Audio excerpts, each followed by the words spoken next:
खुशियों के रंग से भर दो पिचकारी, स्नेह के रंग से रंग दो दुनिया सारी। ये रंग न जाने तो जात न बोली, आप सबको मुबारक हो ये पावन Holi. Good afternoon to all. Today we are gathered here to celebrate Holi. This is not about burning clothes, but this is about burning old memories of past 1 year. बच्चों, ये त्योहार हमारा है, लेकिन जब हमारा रंग उड़ता है तो आधी से ज्यादा दुनिया रंग जाती है। अब चलिए मैं थोड़ा सा आपको बताता हूँ होली के बारे में। बच्चों, एक असुर राजा था हिरण्यकश्यप, जो बहुत ही अत्याचारी, दुराचारी और अधर्मी था।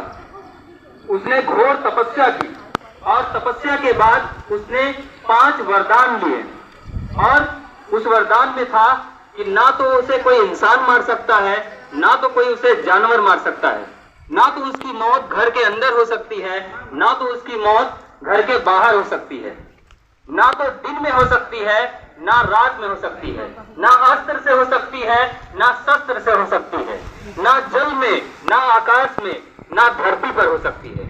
और वो इस तरीके से अमर हो गया और तीनों लोकों में उसने हाहाकार मचा दिया।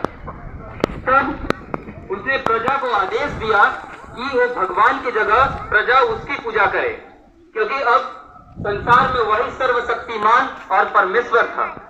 प्रजा बेचारी तो मान गई, लेकिन उसका अपना पुत्र प्रहलाद भगवान मानने को तैयार नहीं हुआ।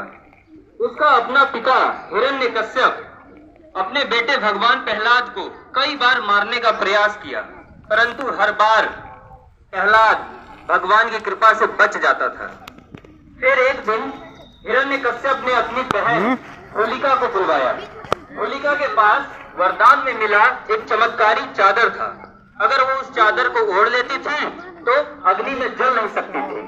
तो राजा हिरण्यकश्यप ने आदेश दिया कि प्रहलाद, जो कि उसका बेटा था, उसको गोदी में लेकर होलिका आग में बैठ जाए, जिससे कि प्रहलाद आग में जल जाए और होलिका चादर की मदद से, चादर की वजह से आग से बच जाए। फिर राजा का आदेश मानकर प्रहलाद अपनी बुआ के साथ आग में बैठ गया। जब आग की ज्वाला भड़कने लगी, जब आग की ज्वाला तेज होने लगी, तो भक्त प्रहलाद ने भगवान को पुकारा, कहा, हे ईश्वर, अगर हमारी भक्ति में शक्ति थी तो आप मेरे प्राणों की रक्षा कीजिए। फिर हुआ ये कि चादर सरक के प्रहलाद के शरीर पे आ गिरी और प्रहलाद की जान बच गई, और जो होलिका थी वो उस अग्नि में जलकर भस्म हो गई। तभी भगवान विष्णु अवतार लिए नरसिंह का रूप धारण करके। नरसिंह अर्थात आधा नर और आधा शेर, ना तो पूरी तरीके से इंसान, ना तो पूरी तरीके से जानवर। गोधूल का समय था, ना तो रात था ना दिन था। वो हिरण्यकश्यप को घसीट कर उसकी राजमहल के चौखट पर ले गए। चौखट पर यानी ना घर में ना घर के बाहर। फिर उसके शरीर को अपने जांघों पर रखा, जांघों पर यानी ना जल में, ना आकाश में, ना धरती पर। फिर उसको अपनी नाखून से चीर कर, नाखून जो कि ना तो अस्त्र है ना तो शस्त्र है, उसकी प्राणों की हत्या कर दी। और इस तरीके से हिरण्यकश्यप मारा गया और अन्याय पर न्याय की विजय हुई।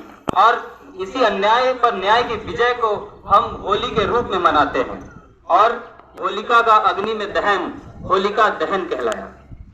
So students, as you know, our school name is also Holy Light Public School. So let's celebrate Holy Festival of Holi and let us shine your colors. Thank you so much.